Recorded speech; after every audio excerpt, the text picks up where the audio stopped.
নন্দিনী কাশ্যপৰ সৈতে কি সম্পৰ্ক আছে ইউএছটিএমৰ আচাৰ্যৰ আৰক্ষীৰ তদন্তৰ আওতাত আহিবনে ইউএছটিএমৰ আচাৰ্য মহবুবুল হকৰ নাম 5 লাখ টকাৰ বিনিময়ত নন্দিনীৰ বিৰুদ্ধে থকা গোচৰ উঠাই লবলৈ সামিউলৰ পৰিয়ালক হেঁচা দিছিল ইউএছটিএমৰ সত্তাধিকাৰী মহবুবুল হকে এই বিস্ফোৰক অভিযোগ আনিছিল দুৰ্ঘটনাত মৃত্যু হোৱা সামিউল হকৰ খোদ মোমায়েকে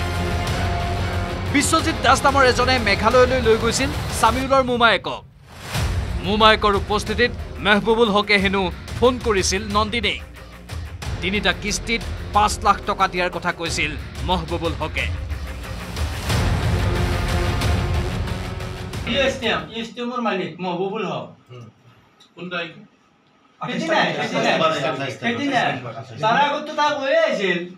নন্দিনী কাশ্যপে কৈ আছিল মোৰ বহুত ওপৰৰ মাল আছে মহবুবুল হকৰ পিয়ে নেকি নাজানো বিশ্বজিৎ নাম নেকি বিশ্বজিৎ নেকি না ৰাজীৱ কিবা নাম আছে সেনেকুৱা নহয় তেখেতে আহিছিল তাকে থানা তেখেতে আমাক লৈ গ'ল মেঘালয় লৈ গ'ল কৈছে কেছটো আমি মেডিকেলৰ যিখিনি কৰিব লাগে মহবুবুল হকৰ উপস্থিতিত আমি আলোচনা কৰি গোটেইখিনি কৰিম মই সেই ভাবি আমি মেঘালয় গুচি গ'লো কাৰণ মোৰ মানে পেচেণ্টৰ কাৰণে মোক টকা লাগে পইচা লাগে পিছে মোমায়েকৰ অভিযোগ কিমান গুৰুত্ব সহকাৰে লৈছে অসম আৰক্ষীয়ে সামিউলৰ মৃত্যু সংক্ৰান্তীয় দুৰ্ঘটনাক লৈ নন্দিনী কাশ্যপক যোৱা দুদিন ধৰি জেৰা চলালে দিছপুৰ আৰক্ষীয়ে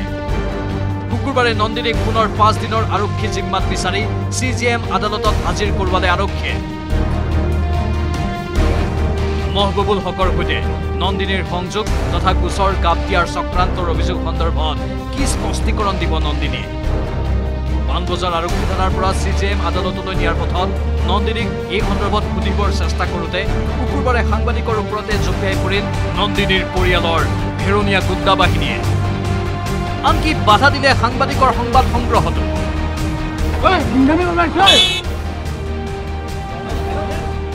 পিছে নন্দিনীৰ সৈতে ইউএছটিএমৰ আচাৰ্য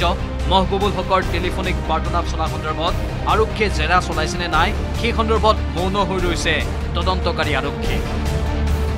ইফালে নন্দিনী হেনো ইউএছটিএমৰ প্ৰাক্তন ছাত্ৰী আছিল